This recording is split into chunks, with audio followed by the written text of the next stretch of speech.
Bonjour à tous. Le thème aujourd'hui est l'alcoolisme. Premier point, quelques rappels. Il y a un grand principe qui concerne finalement tous les êtres vivants sans exception, animal et végétal, c'est que euh, chaque être vivant a un impératif, c'est maintenir un équilibre, le sien, donc chacun le sien, mais un équilibre qui est perturbé en constance par un tas de paramètres dans son environnement. Et donc, ça pourrait presque être une définition du monde vivant, euh, cette lutte permanente pour maintenir son équilibre qui est perturbé par des agressions.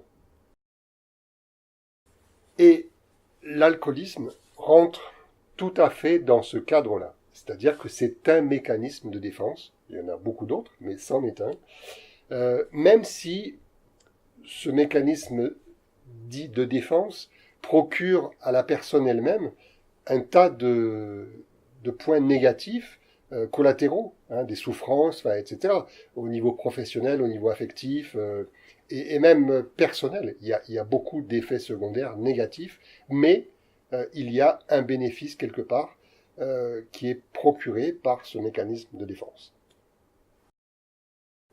L'alcoolisme est à rapprocher d'un certain nombre d'autres comportements qui sont le tabagisme, les problématiques alimentaires,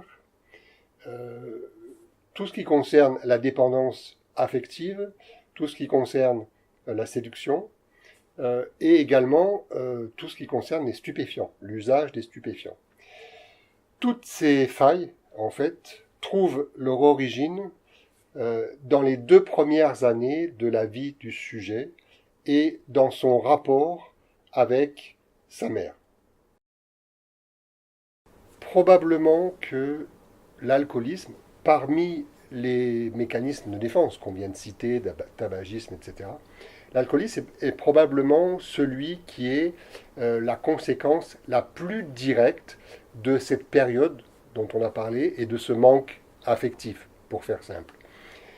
L'alcool se présente comme le substitut d'un complexe que je vais appeler lait, sein, affect maternel.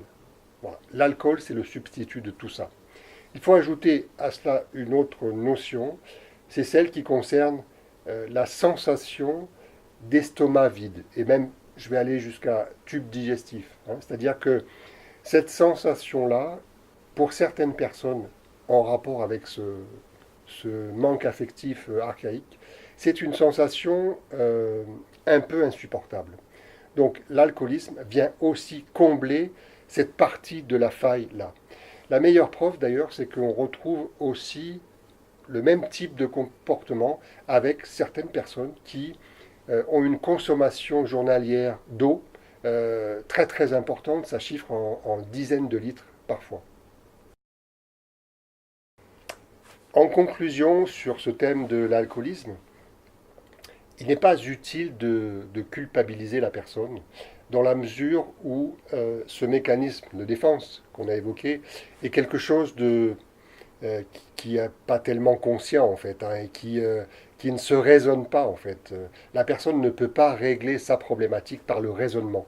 Donc ce qui veut dire que pour être efficace en termes de thérapie par exemple, il faut forcément évoquer les causes très profondes de cette problématique et ne pas se fixer en fait sur tout simplement la consommation d'alcool.